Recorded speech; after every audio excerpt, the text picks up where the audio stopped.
लगा दो बेटा, गेट लगाओ पहले, और जोर से दे देता, गेट टूट के अलग निकल जाए। बेटा electric potential energy for two system of charges in external electric field. अभी तक हमने क्या करा था, 2 पॉइंट चार्जेस को इलेक्ट्रिक फील्ड के अंदर, मतलब 2 पॉइंट चार्जेस को किसी पॉइंट्स पर लेकर के आ रहे थे, मतलब हम इंफिनिटी से 2 पॉइंट चार्जेस को लेकर के आ रहे थे किसी पॉइंट्स पर, 2 गिवन पॉइंट्स पर, और हमने वहां पर निकाला था पोटेंशियल एनर्जी, और वैल्यू निकल करके आई थी बेटा हमारे पास K Q1 Q2 bye R। अब यहां पर क्या कर रहे हैं, यहां पर एक्सटर्नल हमारे पास एक क्या कहते हैं एक्सटर्नल इलेक्ट्रिक फील्ड रखा हुआ है, उसमें 2 चार्जेस को लेकर के आ रहे हैं। एक्सटर्नल इलेक्ट्रिक फील्ड में 2 चार्जेस को लेकर के आ रहे हैं। बिल्कुल सिंपल सी बात है, सुनने में थोड़ी सी अजीब लग रही है बेटा। देखिए हमारे पास एक ये पॉजिटिव चार्ज है, और इसके आसपास का जो ये रीजन है ये इलेक्ट्रिक फील्ड है। ठीक है भाई, इसके आसपास का जो रीजन क्या है बेटा, इलेक्ट्रिक फील्ड है। आपने क्या करा, एक पॉइंट चार्ज लिया, और पॉइंट चार्ज कैसा लिया बेटा हमने, यहां पर कोई एक पॉइंट चार्ज पार्टिकल रखा था, मान लेते हैं Q1, और एक यहां पर पॉइंट चार्ज रखा था बेटा Q2। अब अगर मैं आपसे बोलूं कि ये यहां पर रखे हुए 2 पॉइंट्स पर आने वाले हैं, ये पॉइंट A है, ये पॉइंट B है। पॉइंट A की जो दूरी है इस चार्ज से वो है R1, और पॉइंट B की जो दूरी है वो है बेटा R2। अब मैं आपसे कह रहा हूं कि जो चार्ज पार्टिकल है हमारे पास, ये क्या कर रहा है, Q1 जो है ये मूव करके आना चाहता है पॉइंट A पर। किस पर आना चाहता है बेटा, पॉइंट, ये इंफिनिटी से पॉइंट A पर चल करके पहुंचा। अगर मैं आपसे बोलूं पॉइंट A पर अगर ये आ गया तो इस पर लगने वाली पोटेंशियल एनर्जी कितनी होगी, तो आप कहोगे सर पोटेंशियल एनर्जी होगी K कैपिटल Q। ये चार्ज कितना है बेटा, कैपिटल Q, दूसरा चार्ज कितना है, और डिस्टेंस कितना है R1। क्या ये बात समझ में आ रही है? अब उसके बाद क्या हुआ, जब ये चार्ज पार्टिकल आ गया इस जगह पर, इसके बाद अब ये दूसरा चार्ज पार्टिकल चल के आ रहा है यहां पर, तो अब इस पर कितने कितने बेटा इस पर वर्क डन या पोटेंशियल एनर्जी लगेगी, इस पर 2, एक इसके कारण और एक, बहुत बढ़िया भाई, इन दोनों के बीच की आपको मान लो सेपरेशन दे रखी है, आपने बोला भाई R12 कितनी दे रखी है, तो आप देखिए क्या बोलेंगे, पोटेंशियल एनर्जी उस पर कितनी लगेगी टोटल, पहली पोटेंशियल एनर्जी तो ये लगाएगा कैपिटल Q, तो आप क्या बोलोगे, देखो K capital Q Q2 upon distance कितनी है यहां से यहां तक की R2, हाँ, प्लस, और साथ में कौन लगाएगा एनर्जी, ये Q1 भी तो लगाएगा इस पर, तो क्या बोलोगे K Q1 Q2 bye R12। क्या ये बात समझ में आ रही है? अगर आपसे बोला जाए टोटल एनर्जी बताओ पूरे सिस्टम की, तो आप कहोगे सर इसको और इसको जोड़ लो, आपके पास क्या आ जाएगी टोटल एनर्जी। टोटल एनर्जी कितनी निकल के आएगी, U equal to U1 plus U2। कोई दिक्कत वाली बात तो नहीं है, बात समझ में आ रही बेटा। जब तक कि किसी इलेक्ट्रिक फील्ड में चार्ज पार्टिकल एंटर नहीं करेगा उस पर पोटेंशियल एनर्जी नहीं लगेगी। सिंपल है बेटा, भाई एक चार्ज पार्टिकल किसी इलेक्ट्रिक फील्ड में एंटर कर रहा है तभी उस पर क्या लग पा रही है, पोटेंशियल एनर्जी लग पा रही है। क्या यहां तक बात समझ में आ रही बेटा? नेक्स्ट आ रही बेटा बात, नेक्स्ट आ रहा बेटा electric potential energy for electric dipole. एक डाइपोल यदि इलेक्ट्रिक फील्ड के अंदर रख दिया जाएगा तो उस पर पोटेंशियल एनर्जी कितनी आएगी भाई, तो इलेक्ट्रिक पोटेंशियल एनर्जी कितनी आएगी एक डाइपोल पर, तो भाई डाइपोल पर 2 चार्जेस हो गए, -Q और एक +Q, और दोनों ही एक एक्सटर्नल इलेक्ट्रिक फील्ड में रखे हुए हैं। दोनों ही किसमें रखे हैं, एक्सटर्नल इलेक्ट्रिक फील्ड में दोनों चार्ज पार्टिकल रखे हुए हैं आपके कितने, E में। तो देखो बेटा पोटेंशियल एनर्जी का सिर्फ डाइपोल के केस में पोटेंशियल एनर्जी कितनी लगती है, ये आपने पढ़ा था, कितनी लगी, कितनी पढ़ते बेटा आप लोग, -PE cos थीटा। भाई रोटेट करने में कितनी पोटेंशियल एनर्जी लगेगी, वो तो हमने लास्ट में पहले ही पढ़ा था, PE cos थीटा, मतलब PE ब्रैकेट में 1 - cos थीटा, या फिर आप डायरेक्ट पढ़ सकते थे -PE cos थीटा। क्लियर है बेटा, तो ये वाली वैल्यू आपने निकाली थी। अब दूसरी कंडीशन क्या रह रही है कि ये 2 चार्ज एक दूसरे पर भी तो एनर्जी लगाएंगे, तो इन दोनों की एनर्जी कितनी हो जाएगी, तो आपने कहा भाई एनर्जी हो जाएगी K -Q और दूसरा वाला +Q, और डिस्टेंस कितनी दोनों के बीच की, यहां से यहां तक कितनी है बेटा 2L, तो कितना हो जाएगा 2L। क्या ये बात समझ में आ रही है? यदि आपसे कहा जाएगा टोटल एनर्जी निकालो तो आप क्या बोलेंगे, U1 + U2 कितना आ जाएगा बेटा, -PE cos थीटा प्लस कितना, प्लस की जगह पे क्या आएगा बेटा माइनस, क्यों, क्योंकि माइनस का ये पहले से, ठीक है बेटा। तो वैल्यू कितनी आएगी माइनस, साथ में क्या आएगा के क्यू स्क्वायर बाय 2l। क्या ये बात समझ में आ रही बेटा, ये वैल्यू हमने निकाली है सेम, इसकी जगह पर आप के भी बोल सकते हो 1/4 पाई एप्सिलॉन नॉट की जगह। क्या ये बात समझ में आ रही बेटा, भाई फॉर्मूला ये तो निकल गया, माइनस का पीई, ये तो इन दोनों की डाइपोल सॉरी पोटेंशियल एनर्जी निकल आई, और इन दोनों के कारण माइनस क्यू और प्लस क्यू के कारण जो पोटेंशियल एनर्जी बन रही है वो कितनी है, के क्यू स्क्वायर बाय 2l। क्या ये बात समझ में आ रही बेटा, ठीक है। तो जब आप एक डाइपोल को इलेक्ट्रिक फील्ड में रखेंगे तो उसकी पोटेंशियल एनर्जी इस प्रकार से कैलकुलेट होकर के आएगी। नेक्स्ट आता है बेटा,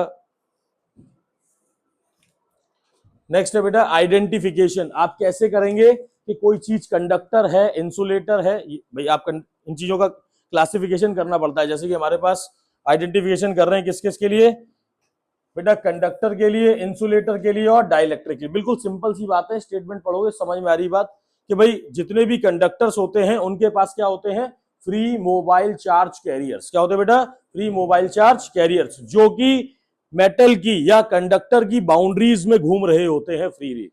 उनका जो मोशन होता है वो एक जिगजैग मोशन हो रहा होता है, लेकिन जब तक कि उन पर थर्मल एजिटेशन नहीं पड़ता तब तक वो अपने इलेक्ट्रॉन्स को मूवमेंट नहीं कराते। थर्मल एजिटेशन मतलब उनको चलने के लिए, मूव करने के लिए, मेटल सरफेस से बाहर निकलने के लिए एक मिनिमम एनर्जी चाहिए होती है, इनमें कंडक्टर्स में, ठीक है। उनका जो खुद का नेट इलेक्ट्रिक फील्ड होता है वो कितना होता है बेटा, 0, क्योंकि नेट इलेक्ट्रिक फील्ड जो है डिपेंड कर रहा है भाई यहां पर इलेक्ट्रॉन्स की वेलोसिटी पर। अब वेलोसिटी एक दूसरे को कैंसिल आउट करती है, नेट वेलोसिटी क्या हो जाती है, 0। दूसरा, जब एक्सटर्नल इलेक्ट्रिक फील्ड पड़ता है किस पर, किसी भी कंडक्टर पर, तो इलेक्ट्रॉन्स के पास एक वेलोसिटी आ जाती है। इस वेलोसिटी को हम नेक्स्ट चैप्टर में पढ़ेंगे, that is called drift velocity, ठीक है भाई। सेमीकंडक्टर के पास जो चार्ज कैरियर्स होते हैं वो क्या होते हैं बेटा, इलेक्ट्रॉन्स और होल्स होते हैं, जब भी सेमीकंडक्टर की बात करेंगे तब। और ऐसे ही बेटा जो हमारे पास इलेक्ट्रोलाइट्स होते हैं उनके पास होते हैं बेटा पॉजिटिव आयंस और नेगेटिव आयंस। हर एक के पास चार्ज को ट्रेवल कराने के अपने अपने चार्ज कैरियर्स होते हैं, ठीक है। एक बात और आती है बेटा, किसी भी कंडक्टर के अंदर, कोई भी हमारे पास कंडक्टर है उसके अंदर नेट इलेक्ट्रिक फील्ड कितना होता है, उसको हम क्या बोलते हैं बेटा, 0। क्यों, क्योंकि उसके अंदर क्या हो जाती है बेटा, इलेक्ट्रोस्टैटिक शील्डिंग। हमने प्रॉपर्टी पढ़ी है ना इलेक्ट्रोस्टैटिक शील्डिंग। शील्डिंग क्या कहता है कि किसी भी चार्ज कंडक्टर, कोई हमारे पास चार्ज कंडक्टर है लेकिन वो अंदर से कैसा है, हॉलो, तो उसका खुद का इलेक्ट्रिक फील्ड कितना होगा, 0, ठीक है बेटा। Electric field intensity inside a hollow charge conductor कितना होता है, 0। इसी प्रॉपर्टी को हम बोलते हैं बेटा इलेक्ट्रोस्टैटिक शील्डिंग। ये प्रॉपर्टी हमको याद रखनी है,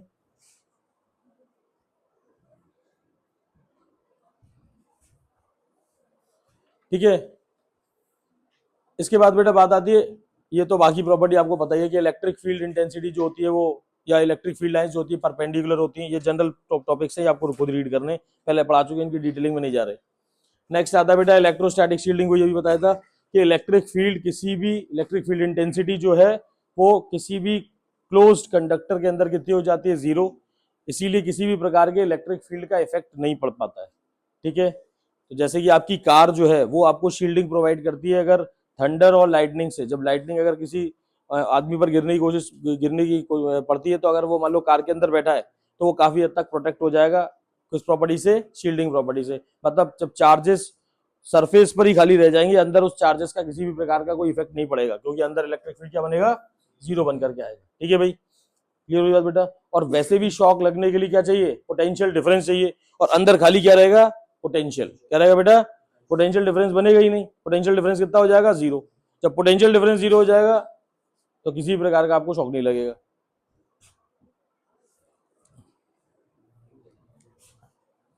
अच्छा, इसके बाद बेटा बात आती है हमारे पास इंसुलेटर्स। दो तरीके के बेटा इंसुलेटर्स है, कौन कौन से होते हैं, एक तो प्योर होते हैं, दूसरे होते हैं डाइलेक्ट्रिक्स। प्योर इंसुलेटर्स क्या होते हैं, जिनके अंदर किसी भी प्रकार के चार्जेस नहीं आते हैं। लेकिन दूसरे डाइलेक्ट्रिक्स क्या होते हैं, जिनके पास चार्जेस होंगे लेकिन वो क्या बनाते हैं, चार्जेस को मूवमेंट नहीं होने दे सकते। जिनके पास चार्ज तो होंगे लेकिन चार्ज का मूवमेंट नहीं हो सकता, बस इलेक्ट्रिक फील्ड लगा सकते हैं आपस में। क्लियर हुई बात बेटा। मतलब डाइलेक्ट्रिक्स कुछ ऐसे होते हैं नॉन कंडक्टिंग मटेरियल्स जो कि थोड़ा बहुत इलेक्ट्रिक फील्ड में रखेंगे अगर हमको, तो वो इलेक्ट्रिक फील्ड के इन्फ्लुएंस में आ जाते हैं। और थोड़े से इलेक्ट्रीफाइड हो जाते हैं, चार्जेस अपने पास बना सकते हैं, लेकिन चार्जेस को अपने अंदर से ट्रेवल नहीं करा सकते। बात समझ में आ रही बेटा? सरफेस पर चार्ज आ जाएगा उनके, लेकिन वो चार्ज ट्रेवल नहीं कर पाएगा। जैसे कि वुड, लकड़ी जो है वो अपने सरफेस पर भी चार्ज नहीं ला सकती, लेकिन जो प्लास्टिक है ये है तो इंसुलेटर, लेकिन अपने सरफेस पर चार्ज लेकर आएगा, तो ये क्या बनेगा? डाइलेक्ट्रिक कहलाएगा। बात समझ में आ रही बेटा?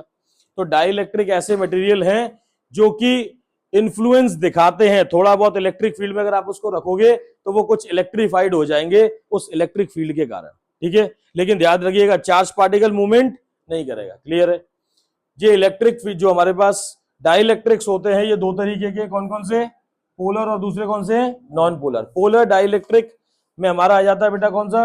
CO2, जिनके पास जिन मॉलिक्यूल के पास बेटा परमानेंट डाइपोल मूवमेंट नहीं होती है, जिनके पास बेटा कोई डाइपोल मूवमेंट नहीं होगी, वो कौन से होंगे? Non polar. और दूसरे कौन से? पोलर, जिनके पास क्या होगी? Dipole movement. एग्जाम्पल के तौर पे आपके पास है H2O और एक आपके पास क्या है? CO2, ठीक है। अब मैं अगर आपसे बोलूं H2O का स्ट्रक्चर बनाओ, तो आप क्या बोलोगे? यहां बनाओगे O, यहां बनाओगे आप H, यहां बनाओगे H। बेटा यहां पर प्लस का चार्ज, इसको ऐसे जोड़ोगे, इस पर क्या आएगा बेटा? -1 दो चार्ज है, इस पर क्या आएगा? हाँ, अब यहां पर क्या होगा? इसमें क्या होगा बेटा? माइनस से प्लस की ओर, बाहर की ओर जा रही है डाइपोल मूवमेंट, डायरेक्शन है ना।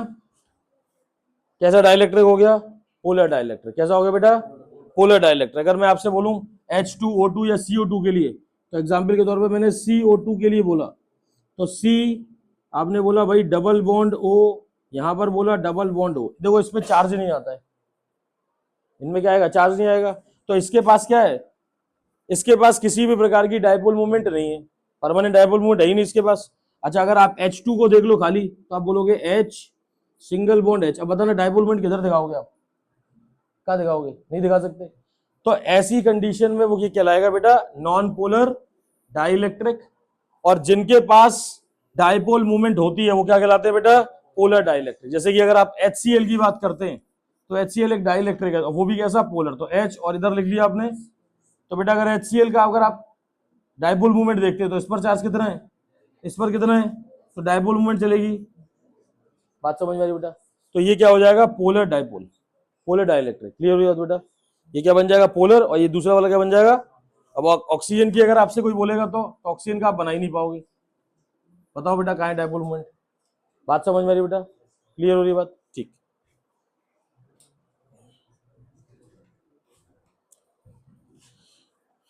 नेक्स्ट आता है बेटा behaviour of dielectric in external electric field. External electric field में डाई इलेक्ट्रिक का बिहेवियर किस प्रकार से होगा? डाई इलेक्ट्रिक का बिहेवियर कैसे दिखाएंगे? तो देखो भाई, हमारे पास दो प्लेट्स हैं, दो प्लेट्स है, एक पॉजिटिवली चार्ज प्लेट है, एक नेगेटिव चार्ज प्लेट है। बेटा बीच में कोई मीडियम रखा हुआ है, बीच में बेटा क्या है? मीडियम। तो बेटा आप लोगों को पता है उस मीडियम की हम लोग क्या निकालेंगे भाई, या इस एरिया की क्या निकालेंगे? Charge density. क्या निकालेंगे बेटा? Q बाई,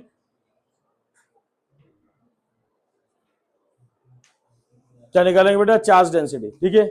अब इलेक्ट्रिक फील्ड इंटेंसिटी जो है वो डिपेंड किस बात पर करती है? E is equal to sigma by, भाई अगर दो प्लेट्स के बीच में इलेक्ट्रिक फील्ड इंटेंसिटी निकालनी है, कितनी आती है? Sigma by. अब अगर मान लीजिए कोई मीडियम आ जाएगा, तो यहां पर परमिटिविटी फ्री स्पेस नहीं आएगा, क्या आएगा यहाँ पर? Permittivity of medium. भाई जो भी मीडियम होगा उसकी परमिटिविटी यहाँ पर लगाई जाएगी। बात समझ में आ रही बेटा? तो जैसे जैसे आपका कोई डाइलेक्ट्रिक बीच में रख दिया जाएगा, उसकी परमिटिविटी क्या हो जाएगी? बदल जाएगी, इलेक्ट्रिक फील्ड इंटेंसिटी की वैल्यू में बदलाव आएगा। क्लियर हो रही बात बेटा? अच्छा, अगर हमने क्या करा? डाइलेक्ट्रिक इन एक्सटर्नल इलेक्ट्रिक फील्ड मान लेते हैं भाई, डाइलेक्ट्रिक रख दिया मान लो इस जगह पर। अब देखो पहले तो पूरा मीडियम रख दिया था डाइलेक्ट्रिक का, अब यहां पर क्या रख दिया? डाइलेक्ट्रिक खाली एक स्लैब लगाया है। यदि आपने एक डाइलेक्ट्रिक स्लैब लगाया है, तो देखो दो इलेक्ट्रिक फील्ड बनते हैं, एक तो बनेगा इन प्लेट्स के बीच में और एक बनेगा इस डाइलेक्ट्रिक के बीच में। क्यों? क्योंकि इस डाइलेक्ट्रिक के अंदर पोलराइजेशन हो जाएगा। भाई इसके अंदर जो हमारे पास ये प्लेट्स थी, इधर देख लो, ये प्लेट्स हैं, इस पर पॉजिटिव चार्ज है, इस पर नेगेटिव चार्ज है। यहां पर रखा है मान लो डाइलेक्ट्रिक, इसके पास बेटा दो तरीके के, इसके पास दो तरीके के भाई हमारे पास चार्ज पार्टिकल थे, पॉजिटिव और नेगेटिव। मान लेते हैं यहाँ पॉजिटिव है, यहाँ नेगेटिव है, यहाँ नेगेटिव है, यहाँ पॉजिटिव है, ऐसे करके पूरे में घूम रहे थे ये चार्ज पार्टिकल। लेकिन हुआ क्या, जैसे ही आपने इसको इलेक्ट्रिक फील्ड के अंदर रखा, ये सारे के सारे एक फॉर्मेट में अलाइन हो गए। जहां पर नेगेटिव चार्ज था, जहां पर पॉजिटिव चार्ज था, उसके सामने क्या आ गए, और जिसके सामने नेगेटिव था उसके सामने क्या आ गए। मतलब इस प्रॉपर्टी को बोल देते हैं पोलराइजेशन। वो क्या हो गए, सेपरेट हो गए, अलग हो गए। बात समझ में आ रही बेटा, इंडक्शन हो गया ऐसे बोल लो। तो उनके पास क्या बेटा, चार्जेस क्या हो गए, सेपरेट हो गए। इस प्रॉपर्टी को हमने बोल दिया बेटा पोलराइजेशन। अब क्योंकि बेटा एक साइड पॉजिटिव है और एक साइड नेगेटिव है, तो देखो ये पॉजिटिव और नेगेटिव आमने सामने, तो इन दोनों का अपना इलेक्ट्रिक फील्ड बना, एक ई नॉट फ्री स्पेस का, एक इलेक्ट्रिक फील्ड स्लैब के अंदर बनेगा, इसको हमने नाम दे दिया है ईबी। दो इलेक्ट्रिक फील्ड बन जाएंगे। बात समझ में आ रही बेटा। जब भी आप स्लैब लगाते हैं, डाइलेक्ट्रिक मीडियम लगाएंगे, तो डायरेक्टली आप इलेक्ट्रिक फील्ड इंटेंसिटी निकाल दोगे, क्योंकि पूरा मीडियम क्या है, पूरा मीडियम क्या है भाई, पूरे में एक कोई मीडियम लगाया गया है, पूरे मीडियम में एक डाइलेक्ट्रिक मीडियम को भरा गया है। लेकिन यहाँ पर क्या लगाया गया, डाइलेक्ट्रिक स्लैब, आधी जगह खाली है और आधी जगह भरी हुई है। तो आपको दोनों इलेक्ट्रिक फील्ड निकालने पड़ेंगे। एक निकालना पड़ेगा पॉजिटिव नेगेटिव के बीच में, इनके बीच में, एक निकालना पड़ेगा इन पॉजिटिव नेगेटिव के बीच में। बात समझ में आ रही बेटा,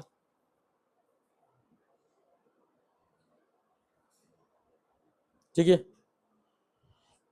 पोलराइजेशन नहीं पढ़ना है बेटा। अच्छा, इसमें एक चीज और देख लो कि नेट इलेक्ट्रिक फील्ड कैसे निकलेगा। तो देखो दो इलेक्ट्रिक फील्ड बन रहे हैं। पहला इलेक्ट्रिक फील्ड बन रहा है किस किस के बीच में बेटा, बड़ी वाली प्लेट्स के बीच में, ये वाली प्लेट्स के बीच में बन रहा है। तो आपने इस इलेक्ट्रिक फील्ड को नाम दे दिया है ई नॉट। और एक इलेक्ट्रिक फील्ड बन रहा है बेटा, ये पॉजिटिव प्लेट है पूरी और ये नेगेटिव प्लेट है पूरी, इन दोनों के बीच में ये बन रहा है बेटा ई पी। तो दो इलेक्ट्रिक फील्ड बन रहे हैं। पहला बन रहा है बड़ी वाली प्लेट्स के बीच में, दूसरा वाला बन रहा है। तो अगर आपसे कोई बोलेगा नेट इलेक्ट्रिक फील्ड, तो क्या बोलोगे आप, ई नॉट माइनस ईपी। मतलब पोलराइज्ड डाइलेक्ट्रिक, भाई जहां पर डाइलेक्ट्रिक में जो पोलराइजेशन हो गया उनके बीच में इलेक्ट्रिक फील्ड से माइनस कर दिया गया किसको, ई नॉट को। तो यहां पर आपने लिख दिया नेट इलेक्ट्रिक फील्ड कितना आ गया, E is equal to E not minus EP. बात समझ में आ रही बेटा, समझ में आ रही बात। भाई दो डाइलेक्ट्रिक, मतलब एक प्लेट्स के बीच में यदि आप डाइलेक्ट्रिक रखते हो तो दो इलेक्ट्रिक फील्ड बनेंगे। एक तो भाई प्लेट्स का अपना इलेक्ट्रिक फील्ड था ही, और दूसरा इलेक्ट्रिक फील्ड किसका बनेगा, इस स्लैब का। अब दोनों के डायरेक्शन अलग अलग है, ध्यान से देख लो। भाई पॉजिटिव से नेगेटिव की ओर चलेगा, इधर जा रहा है, देखो यहां भी पॉजिटिव से नेगेटिव की ओर, मतलब इसमें इलेक्ट्रिक फील्ड जा रहा है इधर ई नॉट, और इधर की तरफ आ रहा है क्या, ईपी। तो क्या करना पड़ेगा आपको, माइनस करना पड़ेगा, तभी आपके पास क्या मिलेगा, नेट इलेक्ट्रिक फील्ड। बात समझ में आ रही बेटा। किसी स्लैब का नेट इलेक्ट्रिक फील्ड या किसी कंडक्टिंग मटेरियल का नेट इलेक्ट्रिक फील्ड जब आप निकालोगे तो इसी प्रकार से निकालना पड़ेगा आपको। क्लियर हो रही बात। पोलराइजेशन पढ़ना नहीं बेटा, ससेप्टिबिलिटी पढ़नी नहीं है आपको, नहीं पढ़ना ही नहीं। नेक्स्ट बात आ रही बेटा, हाँ नेक्स्ट बात आती बेटा, कैपेसिटेंस बोलो, capacitance of a conductor. Capacitance कब बनता है बेटा, सुन लीजिए, कैपेसिटेंस कब बनता है बेटा, जब भी एक सरफेस पर चार्जेस आते हैं, उस सरफेस पर क्या बन रहा है, पोटेंशियल बन रहा है। तो जब भी आप चार्ज पर यूनिट पोटेंशियल निकालते हैं तो आपको क्या मिलता है, कैपेसिटेंस मिलता है। कैपेसिटेंस एक ऐसी प्रॉपर्टी है जो कि चार्ज को होल्ड कर रही है ताकि पोटेंशियल को बढ़ाया जा सके। ठीक है बेटा, capacitance is a property of a conductor by which it is able to raise the potential of the conductor. Clear है बेटा, जिससे कि वो क्या करेगा, कंडक्टर के पोटेंशियल को बढ़ाने का काम करेगा। तो फॉर्मूला क्या बनेगा भाई, Q जो है वो डायरेक्टली प्रोपोर्शनल किसके है, पोटेंशियल के। जब प्रोपोर्शनलिटी का साइन हटाते हो तो यहाँ पर एक कांस्टेंट लगेगा, इसको हमने क्या नाम दे दिया बेटा, कैपेसिटेंस। ठीक है भाई, तो जो कांस्टेंट ऑफ प्रोपोर्शनलिटी वो क्या बेटा, कैपेसिटेंस। फॉर्मूला बन जाता है C equal to Q by V। Q के लिए आप बोलते हो बेटा कुलाम, और बेटा V के लिए बोलते हो आप वोल्ट। तो यूनिट बन जाएगी कुलाम पर, या फिर आप इसको बोल सकते हो फेराड। क्या बोलते हैं बेटा इसको आप, फेराड। क्लियर है बेटा, 1 फेराड बहुत ज्यादा बड़ी वैल्यू बन जाएगी। जनरली कैपेसिटर की वैल्यू किसमें होगी, माइक्रो फेराड में या फिर पिको फेराड्स में, माइक्रो फेराड में या फिर पिको फेराड में। तो याद रखिएगा बेटा, एक माइक्रो फेराड किसके बराबर है, 10 टू दी पावर -6, और एक पिको फेराड किसके बराबर, माइनस। तो इसी की ज्यादा जरूरत पड़ेगी। क्लियर हुई बात। किन किन कारणों से कैपेसिटेंस डिपेंड करती है? तो सबसे पहला कारण क्या है? Nature of material of conductor. भाई जिस कंडक्टर को आपने लिया उसका मटेरियल कैसा है, इस बात पे डिपेंड करेगा। दूसरा बेटा, dielectric nature of the medium in which the conductor is kept, मतलब किस तरीके का मीडियम है जिसमें आपने मतलब किस तरीके का डाइलेक्ट्रिक है जो कि आपने कंडक्टर के अंदर रखा है।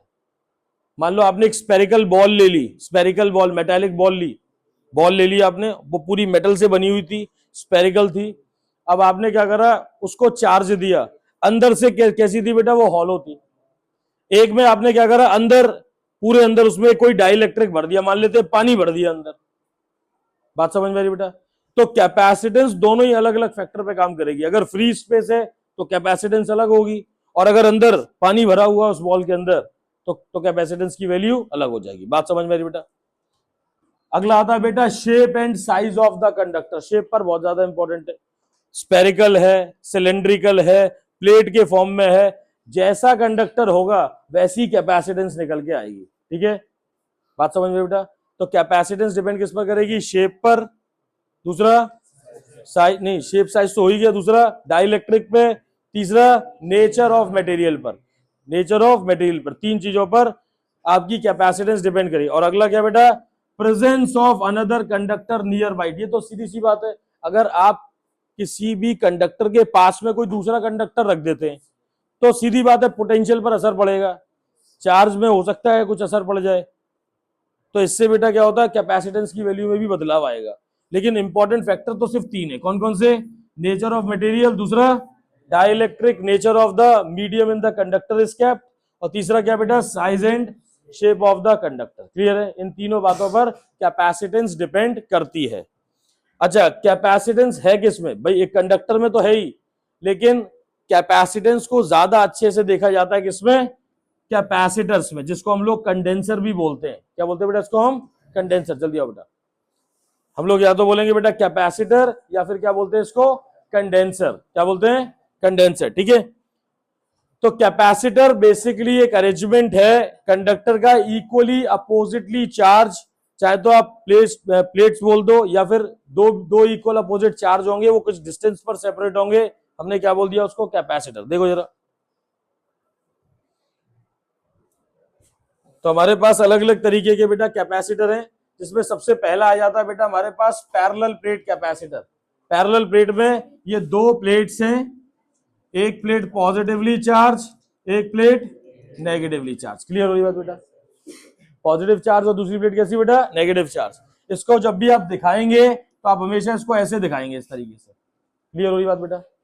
इसके बाद आता है बेटा स्पेरिकल कैपेसिटर। स्पेरिकल में क्या है? अंदर एक, मतलब अंदर क्या है बेटा? एक हॉलो स्फीयर, बाकी बीच में क्या है? सॉलिड पार्ट, और फिर ऊपर से एक सरफेस। मतलब ये आपके पास ये कैसा है बेटा? ये आपके पास हॉलो सरफेस, सॉरी ये मटेरियल है, अंदर वाला पार्ट कैसा है बेटा? ये हॉलो है, और बेटा ये एक आउटर लेयर बना रखी है। तो इसके अंदर दो तरीके के चार्ज है, एक अंदर की तरफ पॉजिटिव हो गया, बाहर की तरफ क्या हो गया भाई? ये अंदर वाला पार्ट कैसा हो गया? पॉजिटिवली चार्ज, और बाहर वाला कैसा हो गया? Negatively charge. बात समझ में आ रही बेटा? क्लियर है? ये दूसरे तरीके का कैपेसिटर है, कौन सा है? Spherical capacitor. तीसरा कैपेसिटर है बेटा हमारे पास सिलेंड्रिकल कैपेसिटर। कौन सा तीसरा? Cylindrical capacitor. इस प्रकार से लगेगा देखने में आपको। तो सिलेंड्रिकल कैपेसिटर में देखो क्या है भाई? सिलेंड्रिकल कैपेसिटर में अंदर से बेटा क्या है? एक हॉलो सिलेंडर है, यहां पर आपके पास कोई डाइलेक्ट्रिक मीडियम रखा है, तो अंदर वाला सरफेस कैसा है? पॉजिटिव चार्ज, और ये बाहर वाला कैसा हो गया? Negative charge. तो ये भी कैपेसिटर है। लेकिन हमको जो पढ़ना है वो सिर्फ और सिर्फ है पैरेलल प्लेट कैपेसिटर। क्या पढ़ना है बेटा? पैरेलल प्लेट कैपेसिटर, और इसी की कैपेसिटेंस निकालना आना चाहिए। ठीक है, एक थोड़ा सा स्पेरिकल कैपेसिटर को देख लेंगे। सिलेंड्रिकल कैपेसिटर का ना कोई क्वेश्चन करना है ना उसका डेरिवेशन पढ़ना है। ठीक है, तो देखिए capacitance of a parallel plate capacitor. तो आपने क्या करा? दो प्लेट्स ले ली, एक पॉजिटिवली चार्ज, एक नेगेटिवली चार्ज, ये पैरेलल प्लेट बन गया। इन प्लेट्स का एक एरिया होता है, आपने कहा एरिया कितना है? दोनों प्लेट्स के बीच में बेटा एक सेपरेशन है, सेपरेशन कितना है? डी। क्लियर हो रही बात बेटा? अगर आपसे बोला जाएगा इन दोनों प्लेट्स के बीच का इलेक्ट्रिक फील्ड कितना है, ई इक्वल टू कितना, सिग्मा बाय, क्या ये बात समझ में आ रही है? ई इक्वल टू कितना है, सिग्मा बाय, सिंपल है भाई। इलेक्ट्रिक फील्ड इंटेंसिटी आपके पास है, एरिया है, डी है, आपको पता है इलेक्ट्रिक फील्ड और डिस्टेंस से हमको क्या मिल जाएगा, पोटेंशियल। भाई आपने पढ़ा है ना, V upon D is equal to किसके होता है, तो V की वैल्यू कितनी हो गई, E इंटू, बेटा V इक्वल टू, E की वैल्यू कितनी है, सिग्मा बाय, और साथ में बेटा सिग्मा की वैल्यू क्या लगाते हो आप, Q बाई ए, तो Q अपॉन एप्सिलॉन नॉट ए, और साथ में बेटा मतलब V की वैल्यू आपके पास आ गई क्यू डी अपॉन में एप्सिलॉन नॉट ए। क्या ये बात समझ में आ रही बेटा? अब आपको निकालनी है कैपेसिटेंस, तो कैपेसिटेंस का फॉर्मूला होता है बेटा कितना, C is equal to Q by, तो C इक्वल टू क्यू की जगह पर Q और V की जगह पर क्यू डी, और ऊपर जाएगा बेटा एप्सिलॉन नॉट, बेटा इससे सॉरी Q से Q कैंसिल हो जाएगा, एफ सी की वैल्यू क्या हो गई, एप्सिलॉन नॉट ए बाय, ये निकल करके आएगी आपकी कैपेसिटेंस एक पैरेलल प्लेट कैपेसिटर की। क्लियर बेटा? एक पैरेलल प्लेट कैपेसिटर की जो कैपेसिटेंस निकलेगी वो कितनी निकलेगी, epsilon not A by D. Simple है बेटा, एप्सिलॉन नॉट ए बाय,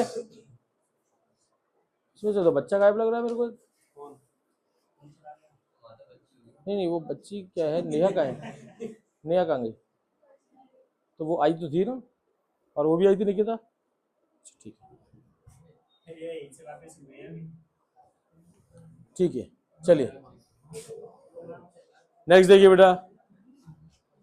बेटा capacitance of a capacitor partially filled with a dielectric, बेटा partially filled with a dielectric मतलब बीच में एक डाइलेक्ट्रिक स्लैब लगा दिया गया है जिसकी थिकनेस आपको दे रखी है। बेटा डाइलेक्ट्रिक क्या लगा दिया गया है, स्लैब लगाया गया है जिसकी आपको थिकनेस दे रखी है। तो देखिए बेटा हमारे पास ये एक कैपेसिटर है, बीच में बेटा एक डाइलेक्ट्रिक स्लैब लगा है, इसकी थिकनेस कितनी है, स्मॉल टी, कितना बेटा, और जो हमारे पास डाइलेक्ट्रिक है उसके बीच का सेपरेशन कितना दिया है, स्मॉल डी। कोई दिक्कत वाली बात तो नहीं है। ये पॉजिटिव चार्जेस, इधर नेगेटिव चार्जेस, ऐसे ही सेम इधर नेगेटिव और इधर पॉजिटिव चार्जेस। अब आपको एक बात समझ में आ रही है कि जब बीच में कोई डाइलेक्ट्रिक रख जाता है तो इलेक्ट्रिक फील्ड के दो डायरेक्शन बन जाते हैं। पहला जो कि इस बाहर वाली प्लेट पर बन रहा है, ठीक है, जो कैपेसिटर की प्लेट्स पर बन रहा है, इस इलेक्ट्रिक फील्ड को आपने क्या नाम दे दिया, ई नॉट। क्या नाम दे दिया बेटा? और एक इलेक्ट्रिक फील्ड बनेगा अंदर की तरफ, जिसको आपने क्या नाम दे दिया, क्या ये बात समझ में आ रही बेटा? दो बनेंगे ना। अब आपको सबसे पहले इसमें निकालना पड़ता है पोटेंशियल। क्या निकालना पड़ता है बेटा? पोटेंशियल कितने बनेंगे, दो, पहला बाहरी प्लेट्स के बीच में और दूसरा डाइलेक्ट्रिक के अंदर। तो आपने कहा भाई देखो टोटल पोटेंशियल निकालने के लिए हमने बोला भाई दो पोटेंशियल बनेंगे, पहला बनेगा बाहरी प्लेट के लिए V नॉट और प्लेट्स के लिए मतलब सॉरी डाइलेक्ट्रिक के लिए कितना बोल दिया, V, जो भी मीडियम है तो M लगा दिया। क्लियर हुई बात बेटा? जब बेटा आप इसको सॉल्व कर रहे हैं तो V इक्वल टू बेटा V नॉट के लिए क्या बोलोगे, V नॉट कैसे निकला, electric field into separation, electric field into भाई फॉर्मूला था ना V upon D is equal to, तो V इक्वल टू कितना हो जाएगा, E इंटू, लेकिन हमको यहाँ सेपरेशन देखना पड़ेगा, फ्री स्पेस का सेपरेशन कितना है जरा बताओ, D माइनस, तो V इक्वल टू कितना हो जाएगा, E नॉट साथ में D माइनस टी। क्या ये बात समझ में बेटा?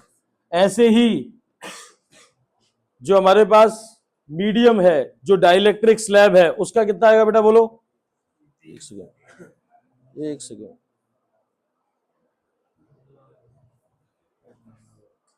हाँ तो बेटा वैल्यू कितनी कितनी आई बोलो। देखो भाई आपने बोला V equal to V not plus का VM, अंदर बेटा जो मीडियम है इसका इलेक्ट्रिक फील्ड आएगा EM और बाहर वाले सरफेस का कितना आएगा, E नॉट। तो V इक्वल टू कितना हो गया, E not into D minus, और इसके लिए अंदर वाले प्लेट्स के लिए मतलब अंदर वाले डाइलेक्ट्रिक के लिए कितना आएगा, EM इंटू T, क्योंकि इसकी थिकनेस कितनी है खाली T। बात समझ में आ रही है बेटा? यहां तक बात समझ में आ रही है? नेट पोटेंशियल आ गया। जब नेट पोटेंशियल आपके पास आ जाएगा फिर आपको कैपेसिटेंस का ही तो फॉर्मूला लगाना है, C इज इक्वल टू क्या होता है, Q by V, Q by, और बाकी इस वाले पार्ट को सॉल्व करना है। तो देखो भाई सॉल्व कर देते हैं।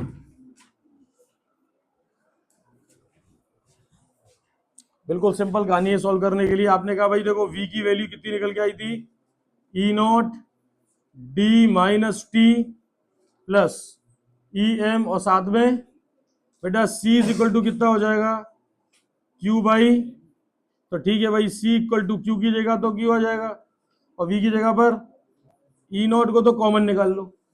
E नॉट को जब आप कॉमन निकालोगे तो वैल्यू क्या आएगी अंदर, D माइनस टी बचेगा प्लस का, इसमें से कॉमन निकालोगे तो कितना आएगा, ई एम अपॉन, और साथ में क्या ये बात समझ में आ रही बेटा, हाँ बेटा C is equal to Q upon में E के लिए, E मतलब फ्री स्पेस का इलेक्ट्रिक फील्ड कितना होगा, सिग्मा बाय एप्सिलॉन नॉट, अंदर क्या बच रहा है, D माइनस टी प्लस बेटा E not by E M, बनता क्या है, कितना बनता है बेटा के, लेकिन ये अपॉन में, तो क्या हो जाएगा, अपॉन में क्या आ जाएगा, तो क्या हो जाएगा T बाई, हाँ बेटा सिग्मा की वैल्यू क्या होती है, Q इंटू, तो C इक्वल टू हो जाएगा ये Q अपॉन, यहां पर आ जाएगा Q बाई एप्सिलॉन नॉट, अंदर क्या बचेगा, D माइनस टी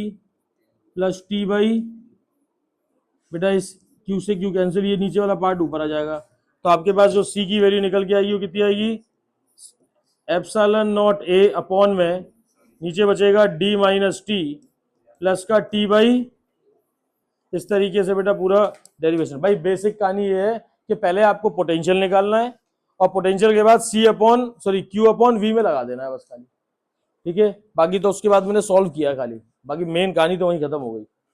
बात समझ में आ रही बेटा, क्लियर हो रहा है, कुछ पूछना है,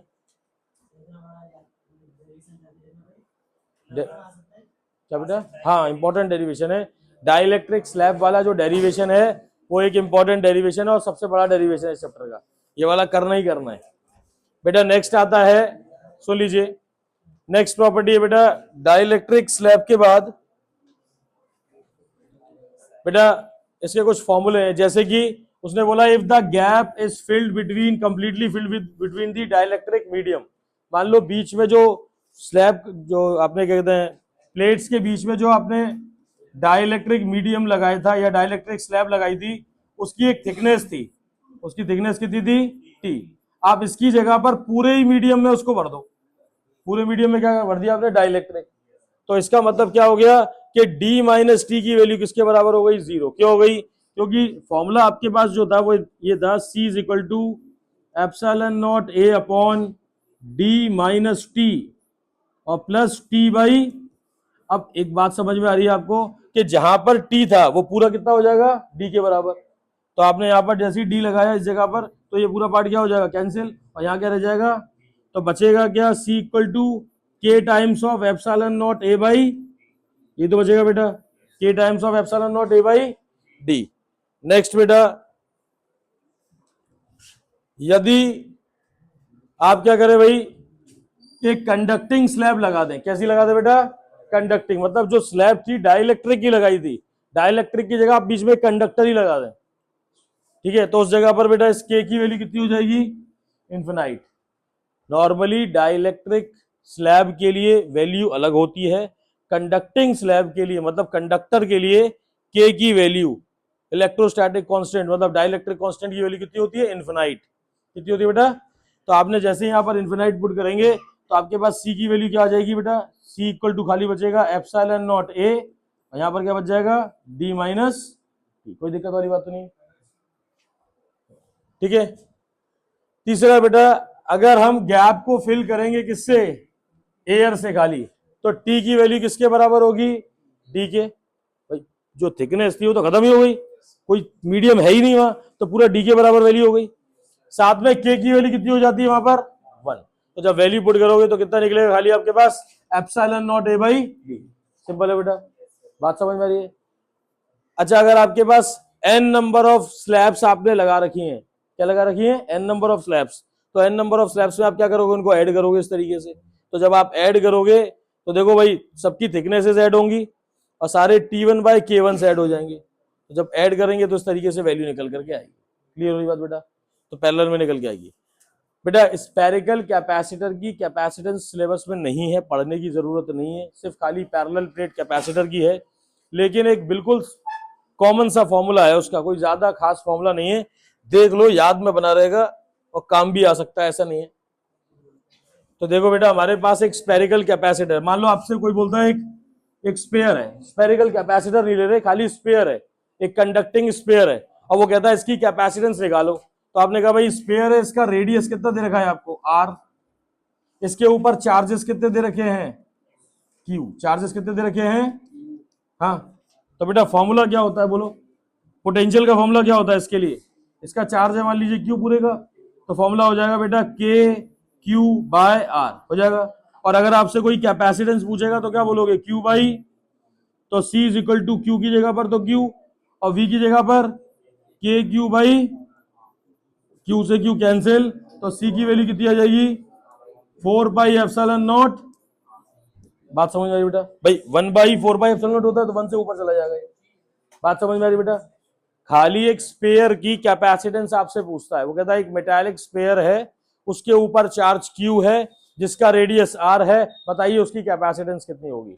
तो आपने क्या करा, सबसे पहले पोटेंशियल निकाला उसका और कैपेसिटेंस के फॉर्मूले में डायरेक्टली लगा दिया, वैल्यू निकलेगी 4πε0R, बिल्कुल स्फेरिकल कैपेसिटर के जैसी निकलेगी। बात समझ में आ रही बेटा? क्लियर हुई बात बेटा? स्फेरिकल कैपेसिटर में असल में 2 रेडियस थे तो रेडियस को लगाते हैं, जरूरत नहीं पड़ रही है आपको। एक स्फेरिकल कैपेसिटर में वहां तो रेडियस हो रहे थे, या तो अकेला ही है वो। बात समझ में आ रही बेटा? नेक्स्ट आता है बेटा energy stored in a capacitor, एक कैपेसिटर में कितनी एनर्जी स्टोर होगी। तो बेटा देखिए एनर्जी स्टोर के लिए आपको फॉर्मूला पता है, Q इक्वल टू कितना होता है CV। भाई ये कैपेसिटर है, उसके पास टोटल चार्ज कितना होगा, Q इक्वल टू CV के बराबर होगा।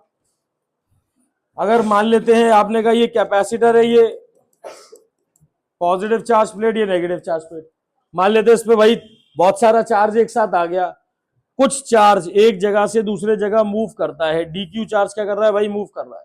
तो एक जगह से दूसरे जगह, एक प्लेट से दूसरे प्लेट तक ले जाने के लिए आपने वर्क डन कितना किया, DW equal to V into DQ। ऐसा क्यों बोला, क्योंकि बेटा पोटेंशियल का फॉर्मूला होता है dW/dQ। कितना होता है, dW/, तो बेटा dW की वैल्यू कितनी आएगी, V इंटू, और V की जगह पर आप लगा देंगे Q/C। V की जगह क्या लगाएंगे, Q/, और बेटा लिमिट कहां से कहां तक, 0 से Q तक, इंटीग्रेट कर दिया दोनों साइड, तो बेटा 1/C तो बाहर आ जाएगा, और Q का इंटीग्रेशन कितना आएगा, Q² DW का इंटीग्रेशन कितना आएगा भाई, देखो DW का आपने कहा यहां पर क्या लिखा है बेटा, Q/C और DQ। जब आप इसका इंटीग्रेशन करेंगे तो बेटा DW का तो आ गया W, 1/C को बाहर निकाल लिया, Q की पावर 1 का कितना आएगा, Q², और लिमिट कहां से कहां तक, 0 से Q, upper limit minus lower limit निकाल करके वैल्यू निकल करके आएगी बेटा आपके पास W इक्वल टू 1/2 Q²/C। कोई दिक्कत तो नहीं बेटा। और Q की वैल्यु कितनी होती है, CV, Q की वैल्यू कितनी होती है, तो बेटा आपने कहा W इक्वल टू 1/2, Q की जगह पर क्या लगाएंगे आप, तो C² अपॉन में कैंसिल, तो W की वैल्यू कितनी आ रही है, 1/2 CV², ये फॉर्मूला बन गया। और यही वर्क डन किसके बराबर है, एनर्जी के बराबर। तो 1/2 CV² एक पॉपुलर फॉर्मूला है, आपको वैसे Q इक्वल टू CV पता ही है, जैसे पुट करना चाहो वैसे आंसर निकल आएगा। बात समझ में आ रही बेटा? क्लियर है? नेक्स्ट आता है बेटा energy density, energy density in a capacitor, एक कैपेसिटर की एनर्जी डेंसिटी। तो बेटा ये एनर्जी डेंसिटी देखो, एनर्जी डेंसिटी का फॉर्मूला क्या है बेटा, टोटल एनर्जी पर यूनिट। तो बेटा एनर्जी डेंसिटी के लिए फॉर्मूला क्या बनेगा, 1/2 CV² अपॉन में, ये बेटा ये V जो है ना ये वॉल्यूम है, V क्या है, तो वॉल्यूम के लिए बोलोगे आप एरिया इनटू सेपरेशन। नहीं भाई हमारे पास ये कैपेसिटर है, ये वाला कैपेसिटर है, हाँ ये है एरिया और ये है सेपरेशन D। तो बेटा अगर आपसे बोला जाएगा वॉल्यूम इक्वल टू क्या बोलोगे, area into separation, area into नहीं, एरिया इंटू डिस्टेंस का मल्टीप्लाई करके क्या मिल जाएगा आपको, वॉल्यूम। तो आपने क्या करा, एरिया इंटू डिस्टेंस। बेटा कैपेसिटेंस का फॉर्मूला डायरेक्टली लगाओगे आप, यहां पर क्या लगाओगे, एप्सिलॉन नॉट ए बाई, तो देखो आपके पास एनर्जी डेंसिटी क्या बनेगी, 1/2 epsilon not A upon into, और ऊपर आएगा बेटा v की जगह पर बोलोगे e इंटू, तो ई स्क्वायर, बेटा कुछ कैंसिल हो जाएगा, a से a और d से, तो बचेगा क्या बेटा आपके पास एनर्जी डेंसिटी का formula 1/2 epsilon not, sorry epsilon not E square, epsilon not, कोई दिक्कत वाली बात तो नहीं बेटा।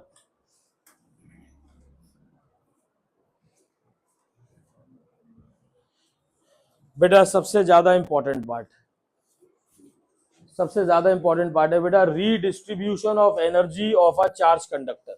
इस पर क्वेश्चन आता है, रीडिस्ट्रीब्यूशन कैसे होता है एनर्जी का कंडक्टर्स में। ध्यान से देखिएगा, इसके ऊपर क्वेश्चन अक्सर पूछा गया है और अक्सर आता ही है इसके ऊपर क्वेश्चन बेटा, और इसके क्वेश्चन टफ होते हैं, सुनने में देखने में लगेगा कि आसानी से सॉल्व होगा, लेकिन आंसर नहीं निकलेगा। देखो सबसे पहले हमारे पास दो कंडक्टर हैं, पहला है कंडक्टर 1, दूसरा है कंडक्टर 2, ठीक है। कंडक्टर 1 पर चार्ज है Q1, इसका पोटेंशियल है V1 और कैपेसिटेंस है C1, ठीक है। दूसरा है बेटा कंडक्टर 2, इसके पास चार्ज है Q2, पोटेंशियल है V2 और कैपेसिटेंस है, कोई दिक्कत वाली बात तो नहीं। अगर इसका फॉर्मूला लिखना होता है तो क्या लिखेंगे, Q1 equal to C1 V1 और Q2 equal to C2 V2। क्या ये बात समझ में आ रही बेटा? हाँ, अगर आपसे बोला जाएगा कि इसकी एनर्जी बताइए कितनी होगी, इनिशियल एनर्जी, तो आप बोलोगे सर फॉर्मूला बनता है 1/2 कितना, C1 V1 स्क्वायर, इसकी एनर्जी 1/2 C2 V2 स्क्वायर। कोई दिक्कत वाली बात तो नहीं बेटा? तो अगर आपसे बोला जाएगा टोटल इनिशियल एनर्जी बताओ, तो आप कहोगे सर दोनों को जोड़ दो, 1/2 C1 V1 square plus 1/2 C2 V2 square. कोई दिक्कत वाली बात तो नहीं है, यहां तक समझ में आ रही बात? हाँ, अब क्या किया गया भाई, उसने बोला कि भाई अब इनको क्या किया, दोनों को एक साथ लेकर के आ गए, दोनों को, दो कंडक्टर हैं और दोनों को साथ लेकर के आ गए। तो जब आप दोनों कंडक्टर को साथ लेकर के आओगे तो उनके पास एक कॉमन पोटेंशियल आ जाएगा। क्या जाएगा उनके पास? Common potential. तो देखो भाई, कॉमन पोटेंशियल निकालने का एक बिल्कुल फॉर्मूला है, याद रखना, total charge upon total capacitance, total charge upon total capacitance. भाई दो कंडक्टर थे, डायरेक्टली टच कर दिए गए, फिर अलग कर दिए गए, तो जब उन्हें टच किया हो तो उनके पास कॉमन पोटेंशियल आ जाएगा, दोनों का वोल्टेज सेम होने वाले हैं, तो कॉमन पोटेंशियल कितना आएगा, तो आपने कहा टोटल चार्ज कितना हो गया, Q1 और Q2, और बेटा कैपेसिटेंस कितना हो गया, C1 प्लस, तो ये आपके पास आ गया क्या, टोटल कैपेसिटी। दो बेटा Q की जगह पर क्या लगा दिया आपने, C1 V1 कितना लगा दिया, और ऐसे ही Q2 की जगह पर क्या लगा दिया, C2 V2, अपॉन में क्या आ गया, C1 प्लस C2। क्या ये बात समझ में आ रही बेटा? V की वैल्यू समझ में आ रही है? अब अगर आपसे बोला जा रहा है कि बताइए final energy after connecting the spheres, in spheres को जोड़ने से टोटल एनर्जी है, फाइनल एनर्जी कितनी आएगी, तो फॉर्मूला क्या आ गया, देखो 1/2, पहले वाले कैपेसिटर के लिए कैपेसिटेंस कितनी हो जाएगी, C1, लेकिन पोटेंशियल अभी यही वाला रहेगा कॉमन, कैपेसिटेंस चेंज नहीं होगी, क्या चेंज हो जाएगा बेटा, पोटेंशियल कितना हो जाएगा, C1 V स्क्वायर। दूसरे वाले के लिए 1/2 C2, बात समझ में आई बेटा?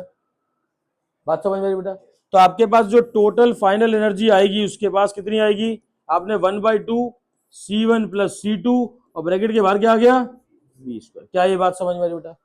बेटा V की वैल्यू आपके सामने है, डायरेक्टली उठा करके यहाँ लगा दोगे, तो बचेगा क्या, आपके पास बचा 1/2, देखो ये वैल्यू लगा दी आपने, 1/2 C1 V1 plus C2 V2 का स्क्वायर अपॉन में C1 प्लस, बच जाएगा।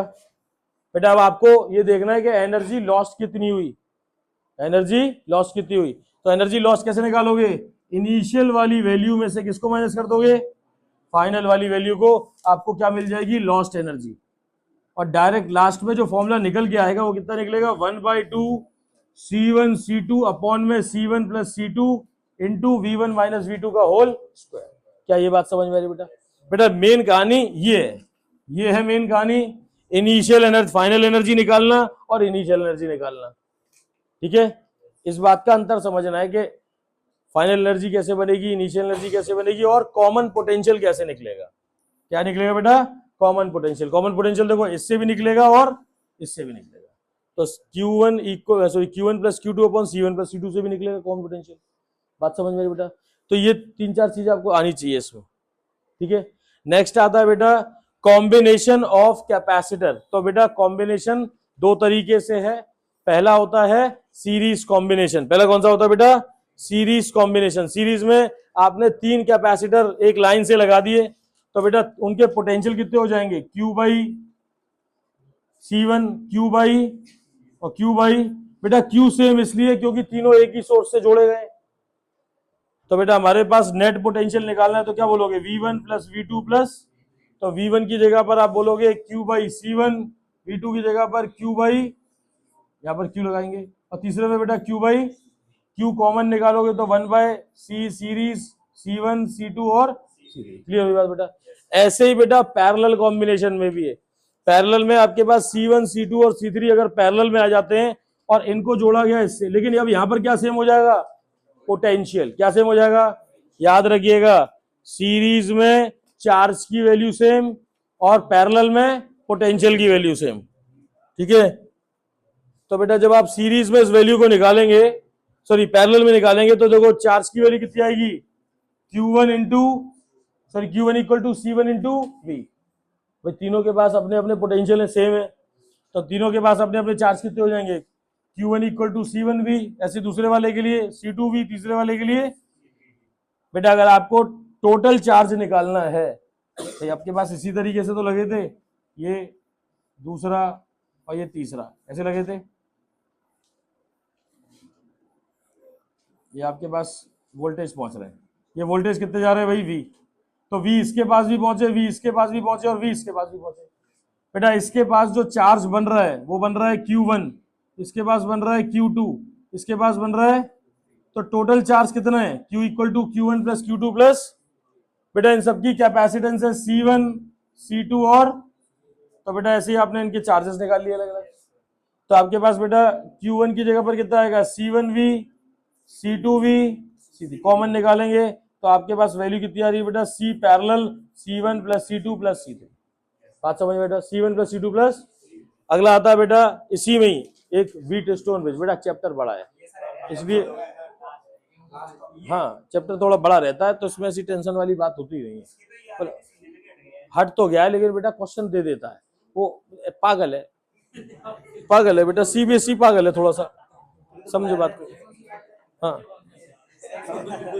बता तो रहा हूँ बेटा, पागल है, CBSE को कुछ भी दे देता है, इसलिए ये वाला पार्ट पढ़ना पड़ेगा तुम्हें। ठीक है, सुन लो भाई, सुन लो भाई। व्हीटस्टोन ब्रिज इन कैपेसिटर, कॉम्बिनेशन का कैपेसिटर वाला कैपेसिटर का जब हम कॉम्बिनेशन करेंगे तो व्हीटस्टोन ब्रिज कैसे अप्लाई करेंगे? बेटा एक बात याद रखिएगा, बेटा सुनिए, देखो ये कैपेसिटेंस है आपके पास C1, एक कैपेसिटेंस है आपके पास C2, एक कैपेसिटेंस है C3, ये हो गया C4 और बीच वाला क्या है? बेटा जब ये बैलेंस कंडीशन में है, बैलेंस कंडीशन का मतलब है इस वाले लूप का पोटेंशियल और इस वाले लूप का पोटेंशियल एक बराबर है। बात समझ में आ रही बेटा? बैलेंस का मतलब क्या है? दोनों इस लूप्स के पोटेंशियल क्या हैं? एक बराबर हैं, और जब पोटेंशियल बराबर होंगे तो पोटेंशियल डिफरेंस क्या होगा?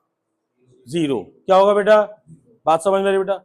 इनके जो पोटेंशियल निकलेंगे ये और ये क्या होंगे बेटा? एक बराबर निकलने चाहिए।